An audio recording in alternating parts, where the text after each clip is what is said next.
नमस्कार, मी पल्लवी. आज आपण कर्नाटक पद्धतीने गोज्जू तयार करूया. हा गोज्जू चवीला खूपच छान लागतो. गोज्जू तयार करण्यासाठी 4 कांदे, 2 टोमॅटो, 5 ते 6 हिरव्या मिरच्या आणि 2 लसणीचे गड्डे घेतले आहेत. या सगळ्या भाज्या आपण निखाऱ्यावर चांगल्या भाजून घेऊया. या चुलीमध्ये चांगले निखारे आहेत. यामध्ये आपण हे कांदे, टोमॅटो, लसूण, मिरच्या चांगल्या भाजून घेऊया. याऐवजी तुम्ही गॅसवर जाळी ठेवून या भाज्या भाजू शकता. सध्या आमच्याकडे मुसळधार पाऊस कोसळत आहे आणि 3-4 दिवसांपासून लाईट नाही आहेत. त्यामुळे दुपारसाठी काय खाणं करायचं हा विचार होता. त्यामुळे आज मी हे ठरवले, आज छानपैकी गोज्जू तयार करायचा. हे बघा, 4 कांदे आता चांगल्या प्रकारे भाजले गेले आहेत. हे मी या प्लेटमध्ये बाहेर काढते.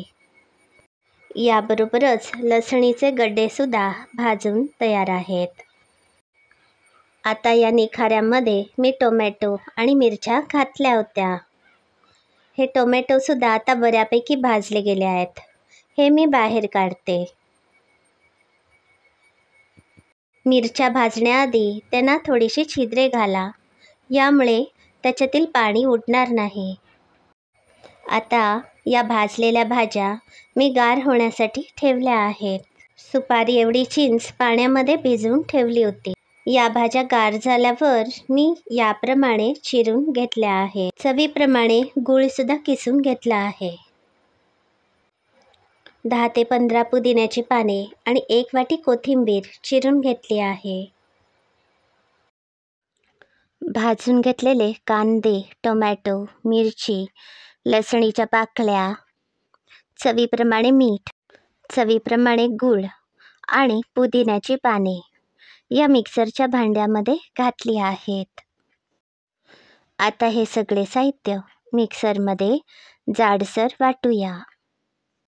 हे वाटण अगदी बारीक करू नका, खडबडीत ठेवा. हे तयार वाटण या भांड्यामध्ये मी काढून घेते. हे बघा, हे वाटताना मी अगदी 2 चमचे पाणी घातलं होतं. यामध्ये आता आपण फोडणी घालूया. फोडणीचे साहित्य: थोडेसे तेल, 1 चमचा मोहरी, 1 चमचा जिरे, 1 सुकी मिरची, कढीपत्त्याची पानेसुद्धा घालू शकता. सुपारीच्या आकाराची चिंच भिजवून ठेवली होती. चिंचेचं पाणी आपण यामध्ये घालूया. हा चिंचेचा कोळ तुम्ही गाळण्याने गाळून घेऊ शकता. मी आता गडबडीत असे घालत आहे. यामध्ये 1 वाटीभर चिरलेली कोथिंबीर घालूया. हा कांद्याचा गोज्जू आता तयार आहे. हा तुम्ही भातावर जेवताना घेऊ शकता किंवा चपाती भाकरीसोबत सुद्धा छान लागतो. ही रेसिपी तुम्ही सुद्धा नक्की करून बघा. अशाच सहज सोप्या रेसिपी बघण्यासाठी माझ्या चॅनलला नक्की भेट द्या. याबरोबरच माझे चॅनल सबस्क्राईब करा, शेअर करा. धन्यवाद.